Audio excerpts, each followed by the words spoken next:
Selamat datang di channel YouTube Teknola. Terima kasih yang sudah mengklik video ini. Jangan lupa di subscribe, like, and comment karena itu gratis ya guys. Ya, jadi tidak boleh pelit. Tinggal ditekan pakai jari doang.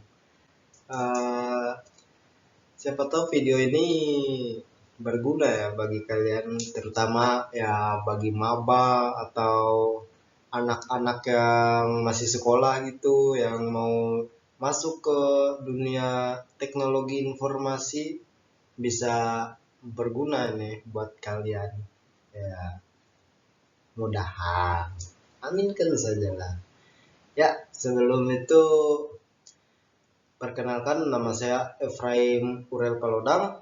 Nah, di sini saya akan membahas tentang proses pengolahan kata dalam sebuah teknologi informasi. Apa ada yang tahu? Apa itu proses pengolahan kata dalam teknologi informasi? Mungkin kita tidak asing lagi ya dengar namanya kata pengolahan.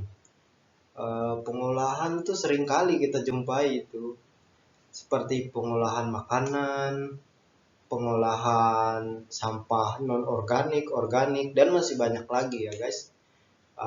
Di sini kita akan membahas apa itu pengolahan kata dalam teknologi informasi. Oke, kita lihat. Proses pengolahan kata dalam teknologi informasi itu mengacu pada pengguna berbagai alat dan metode untuk mengelola, menganalisis, dan memahami teks atau kata-kata dalam konteks komputasi. Ya. Proses ini memiliki banyak aplikasi, termasuk pengenalan teks, pemrosesan bahasa alami, analisis sentimen, pencarian informasi, dan masih banyak lagi ya. Proses pengolahan kata dalam teknologi informasi juga mengacu pada berbagai tugas yang terkait dengan manipulasi dan analisis teks atau kata-kata dalam konteks komputasi. Ini melibatkan penggunaan algoritma dan perangkat lunak untuk memahami, mengolah, dan memanfaatkan data pada teks. Nah, itu dia arti dari proses pengolahan kata dalam teknologi informasi. Nah, tidak sampai itu saja teman-teman. Sebelum Bang, apa sih? Gimana caranya kita tahap-tahapannya? Apakah ada tahap itu Bang? Oh jelas ada dong tahapannya. Oke, kita lihat apa saja tahapannya ya. Oke, pengumpulan data. Proses dimulai dengan mengumpulkan data teks dari berbagai sumber seperti situs web, dokumen, media sosial, atau database. Jadi itu tuh kawan-kawan. Bang, kenapa harus mengumpulkan data sih Bang? Kenapa nggak yang lain? Apa fungsi untuk mengumpulkan data Bang? Ah, akan saya jawab. Oke, sabar-sabar. Jadi kenapa kita harus memulai dengan mengumpulkan data? Karena untuk memastikan bahwa kita memiliki akses ke teks atau dokumen yang akan kita analisis. Jadi ya jelas teman-teman, kita harus memastikan terlebih dahulu. Jadi begitu. Kemudian ada lagi yang kedua, yaitu pembersihan data. Data teks yang dikumpulkan seringkali perlu dibersihkan untuk menghilangkan karakter khusus, tanda baca, dan elemen yang tidak relevan. Ini dapat dilakukan dengan teknik pengolahan teks. Nah, setelah kita mengumpulkan data tadi ya teman-teman, kita harus membersihkan datanya terlebih dahulu. Ingat, ini penting juga ya. Harus dibersihkan dulu untuk menghilangkan karakter khusus, tanda baca, dan elemen yang tidak relevan. Jadi itu artinya. Kemudian ada yang ketiga, tokenisasi. Tokenisasi adalah proses menguraikan teks atau dokumen menjadi unit-unit yang lebih kecil, yang disebut dengan token. Token adalah unit dasar yang dapat berupa kata, frasa, atau tanda baca dalam teks ya teman-teman. Apa sih tujuan tokenisasi itu Bang? Nah, tujuan utama tokenisasi adalah memecahkan teks menjadi bagian-bagian yang lebih mudah dikelola dan dianalisis. Ini adalah langkah penting dalam pengolahan kata karena membantu komputer memahami struktur dan makna dari teks manusia. Nah, jadi seperti ya mempermudahlah komputer itu dalam memahami bahasa manusia. Kemudian yang keempat, stop word removal.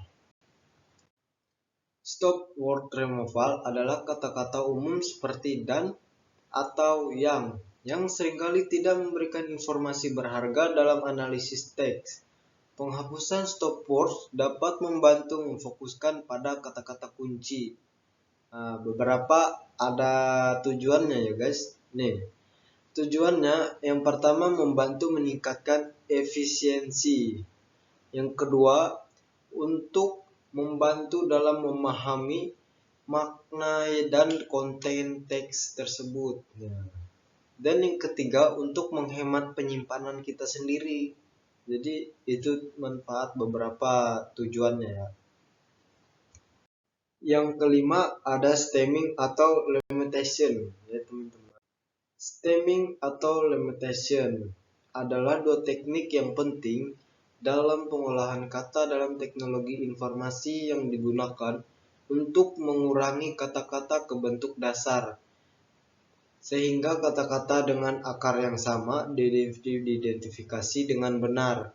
Contohnya seperti kata-kata bermain menjadi main ketika di stemming, kemudian ada berjalan menjadi jalan. Nah, itu beberapa contoh saja, masih banyak lagi ya.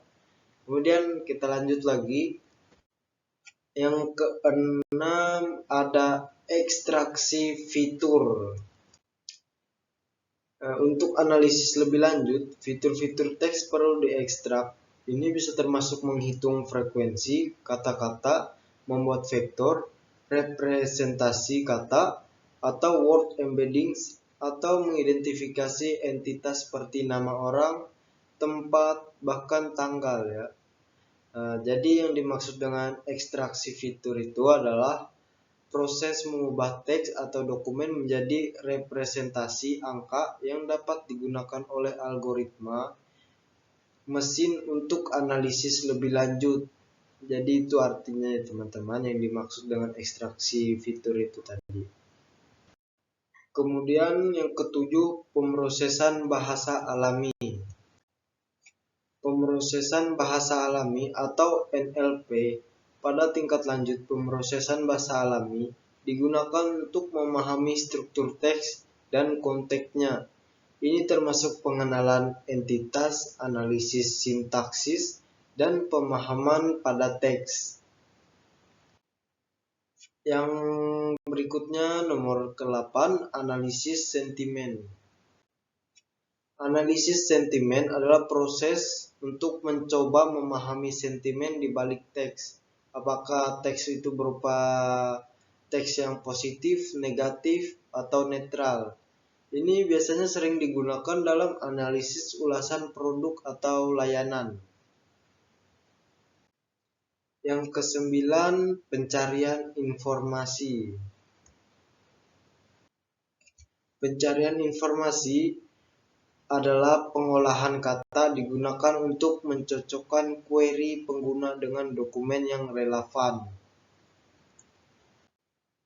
Yang ke-10 adalah klasifikasi dan kategorisasi. Klasifikasi dan kategorisasi, teks dapat diberi label atau dikategorikan berdasarkan isinya.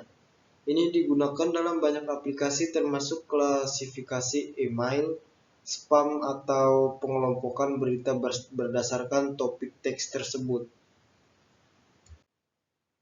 Yang ke-11 ya, dan yang terakhir adalah pengembangan aplikasi. Pengembangan aplikasi yaitu hasil dari pengolahan kata dapat digunakan untuk mengembangkan berbagai aplikasi. Contohnya seperti chatbot, sistem rekomendasi, atau sistem informasi berbasis teks, dan masih banyak lagi ya teman-teman. Nah, jadi begitulah tahapan proses pengolahan kata dalam teknologi informasi. Apa kalian sudah mengerti?